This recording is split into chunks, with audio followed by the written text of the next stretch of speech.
Adventure Saga, Part 2, The Long Road. Jacob woke up before his alarm, which was a good thing, seeing that he pretty much broke his alarm yesterday when he threw it off his nightstand. Wiping the sleep from his eyes, he quickly sat up in his bed and placed his feet on the cold, tiled floor. The chill of the tile sent chills up his legs, further waking him up.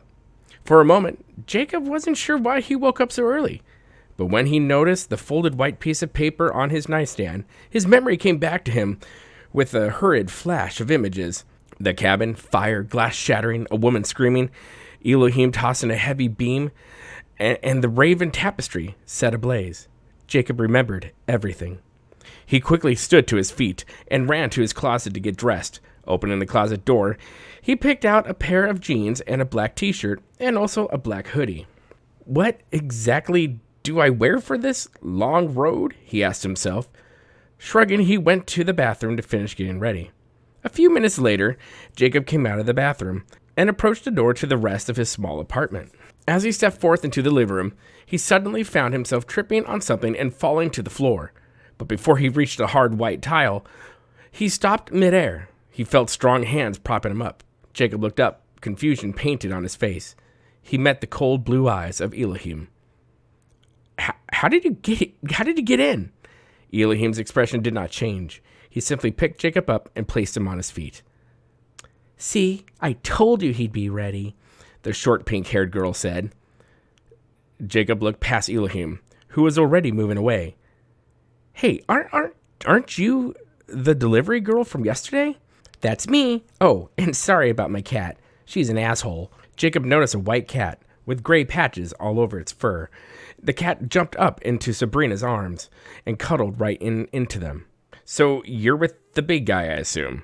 You could say that. Jacob slowly walked toward the girl, who was sitting cross-legged on the couch.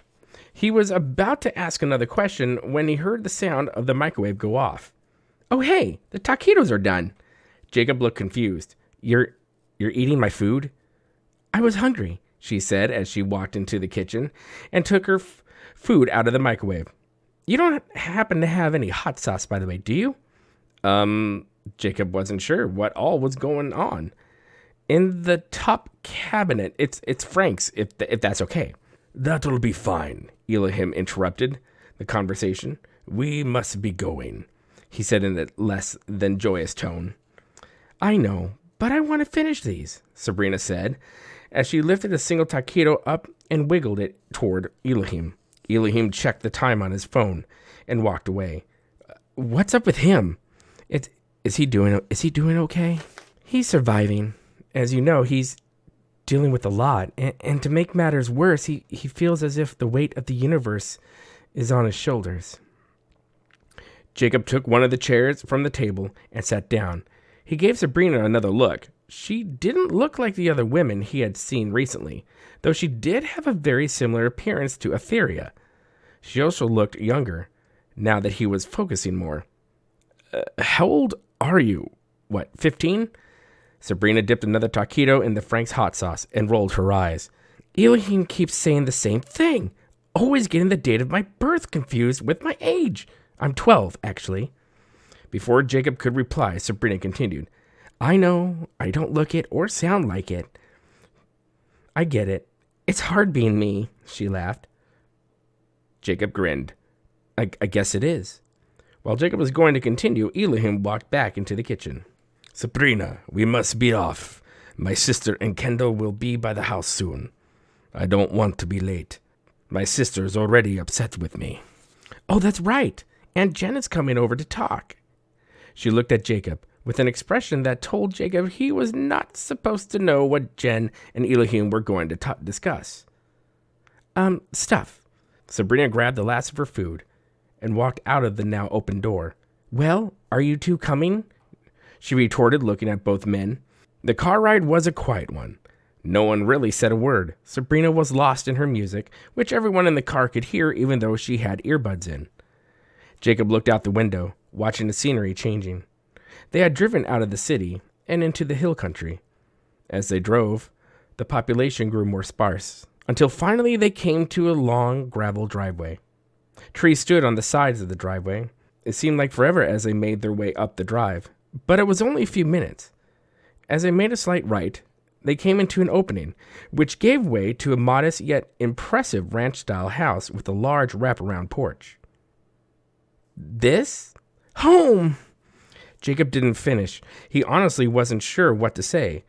After everything he had experienced the other day, the modest ranch house was not Were you expecting a large manor house? Actually, yes. Elohim laughed quietly and then spoke into a somber tone.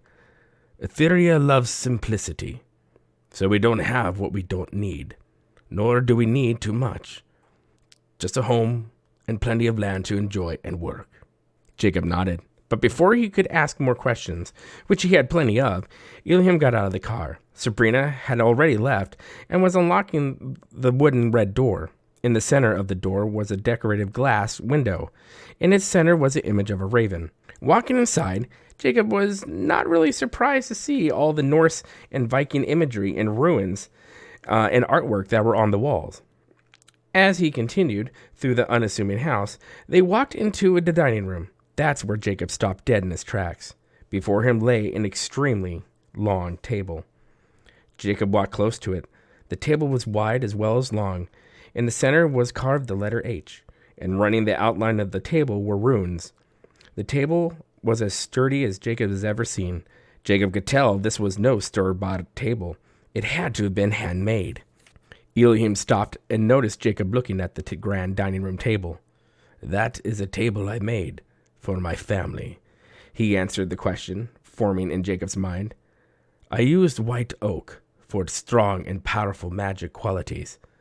The runes that circle the table are of a prayer of grace, blessing, prosperity, and love to always be over our family.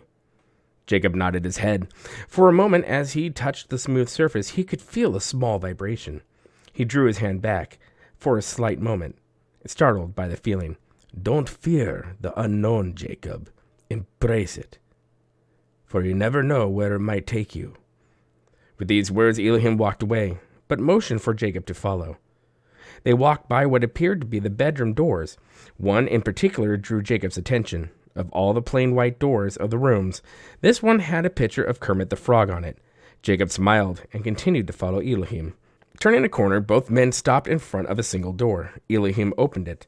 As both men entered, Jacob was taken back by the row upon row of books and artifacts lining the walls. On another wall hung a giant whiteboard with written text and black and red lines intersecting each other, forming a chaotic pattern. Ah, I see you have noticed Atheria as part of our office. Elohim smiled, looking at the work on the whiteboard. He shifted his gaze to her cluttered desk, a pile of notebooks, pens, and empty tea bottles. As he examined her workspace, his smile faded as a single tear streaked down his cheek. Jacob wanted to offer some assurance, but he knew he would have no words to offer, words that would take away the pain and heartache Elohim was experiencing. Instead, Jacob looked away and saw Elohim's area of the office. His desk was neat and orderly. Some papers and books were on it, but they were stacked in an ordered fashion. Clearing his throat, Elohim began to speak. I brought you here to our office and research room to give you a better understanding of the Watchers and how the houses work. Elohim went to a shelf and took out a scroll. He placed it on his desk, and unrolled it. Jacob looked at the image before him. At the top of the paper was a crescent moon. From under it shot 5 lines to drawn thrones upon the paper. Over each throne bore a name, and what Jacob could only guess was the title of the house that each throne represented. The thrones on the right side of the scroll bear the name of Shaddai. He is of the council and patriarch of the House of the Moon. Its head is led by my brother, Matthias. Elohim stated and continued. Next is Defakakis, also on council member, whose house is the House of Fate. In the center, Sol Demir, the patriarch of our house, the Rising Sun, where Atheria and I are heads. The House of the Rising Sun is also considered the main house of leadership. Jacob stared at the writing and images. He could hardly take in what Elohim was telling him. Again, he felt as if he were stuck in some fantasy novel or miniseries one would watch on HBO. Elohim continued. Then there is the House of Shadows, led by Amakar. Their watcher and soul flame were Sarah and David. And last... So you know all the watchers and their names then? Jacob asked.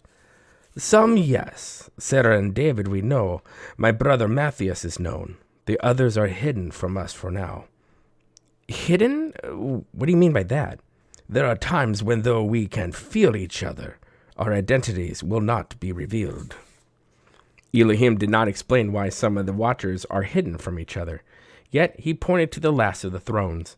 Lastly, the House of Stars, led by Atheria. The heads are, of course, hidden. Jacob nodded and pointed to the crescent moon.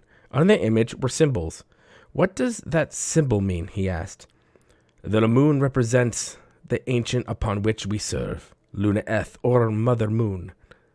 She was the one you saw in the alley the other day. Before Jacob could respond, he noticed Elohim closed his eyes and winced in pain.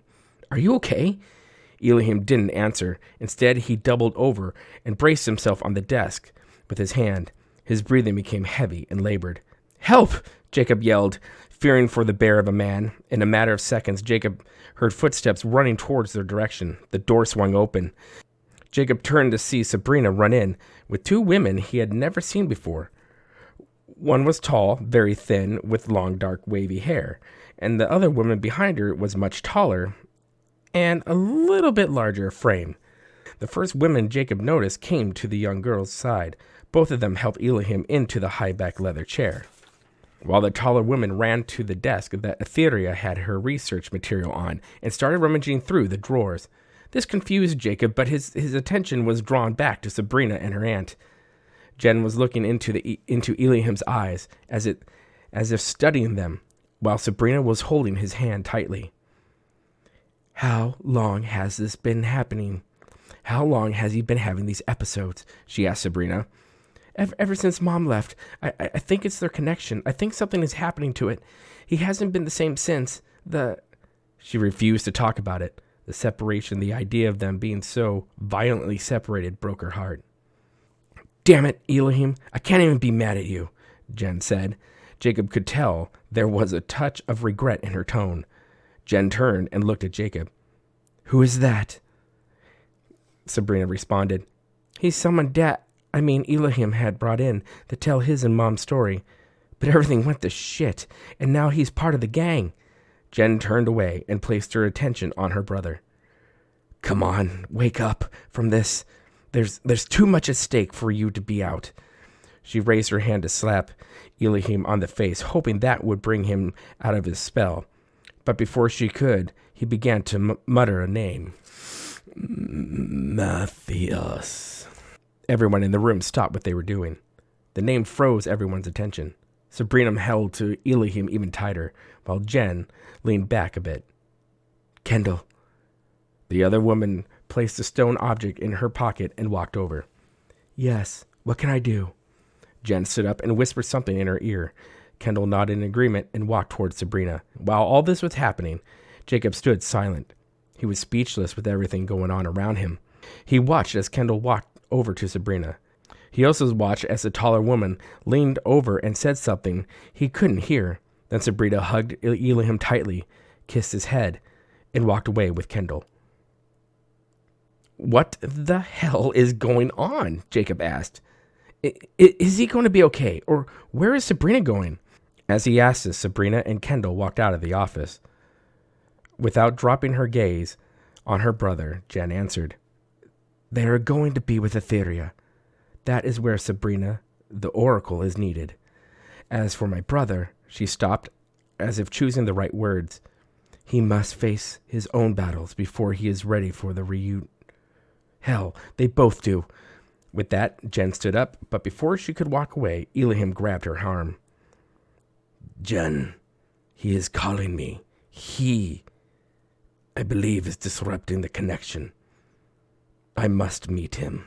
You do what you must, but brother, know that I am always with you. But I must go. You know why. Her tone was loving, but stern. Liz has revealed much to me, and to Atheria.